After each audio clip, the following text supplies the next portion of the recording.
দুজন ছেলে, একজনের নাম MJ মারু আর আরেকজনের নাম হচ্ছে কি মিষ্টি মায়ের দুষ্টু ছেলে। যাই হোক, ওটা বোঝাই যাচ্ছে ওটা ফেক নাম। তো কাশ্মীরের ঘটনার উপর আমি অনেক কিছু শেয়ার করেছি, হ্যাঁ অনেকে সাপোর্ট করেছে আর কয়েকজন হ্যাঁ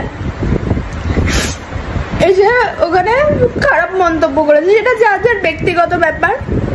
তো এসে কারো পছন্দ নাই হতে পারে, তার হয়তো গায়ে লেগেছে ব্যাপারটা, সে এসে খারাপ মন্তব্য করতেই পারে, তাই কোনো কিছু না। এসে যারা সাপোর্ট করেছে এই বিষয়টা তাদেরকে তো গালিগালাজ করেছে, আমাকে গালিগালাজ করেছে, ঠিক আছে ভাই গালিগালাজ অবধি ঠিক আছে।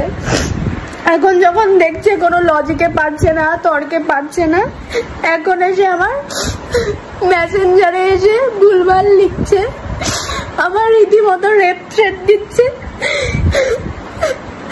যে বাড়ি থেকে তোকে তুলে নিয়ে যাবো, তোকে এই করে দেবো সেই করে দেবো। সকাল থেকে ফোন পর্যন্ত করেছে, ফোন করে মানে মেসেঞ্জারে কল করে রীতিমতো রেপ থ্রেট দিয়েছে।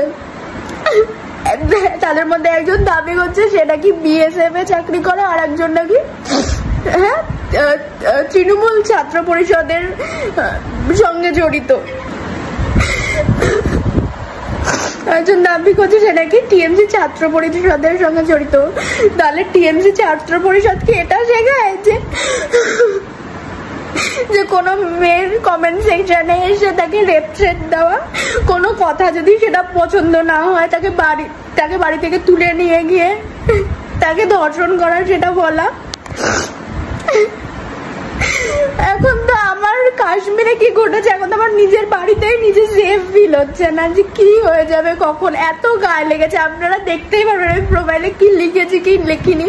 তাদের এতটা গায়ে লেগেছে তারা তর্কে আর পাচ্ছে না কারোর সঙ্গে। কমেন্ট সেকশনে এসে রীতিমতো ধমকাচ্ছে, যেন আমি ডিলিট করে দিই পোস্টগুলো, না হলে হচ্ছে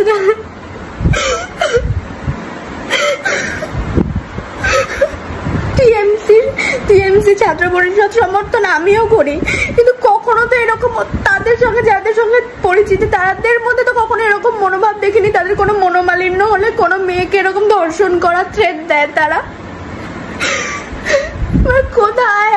কোথায় আছি মানে হচ্ছে গিয়ে নিজের বক্তব্যটুকু রাখলে, যদি আজকে আমি ছেলে হতাম, বাকি ছেলেরা ওখানে যারা তারা তো ভুলভাল খেয়েছে, ভুলভাল গালিগালাজ খেয়েছে ওদের কাছে। হ্যাঁ, আমি মেয়ে বলে গালিগালাজের উপরন্তু কি না রেপ থ্রেট পাচ্ছি। এই যে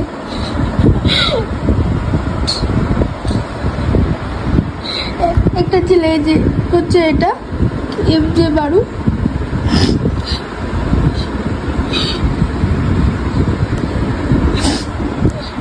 এরা কি দাবি করে এরা কি BSF এ চাকরি করে, তারপর BSF এ চাকরি করে বলে তারা নাকি হ্যারাস করতে পারে। আর আরেকজন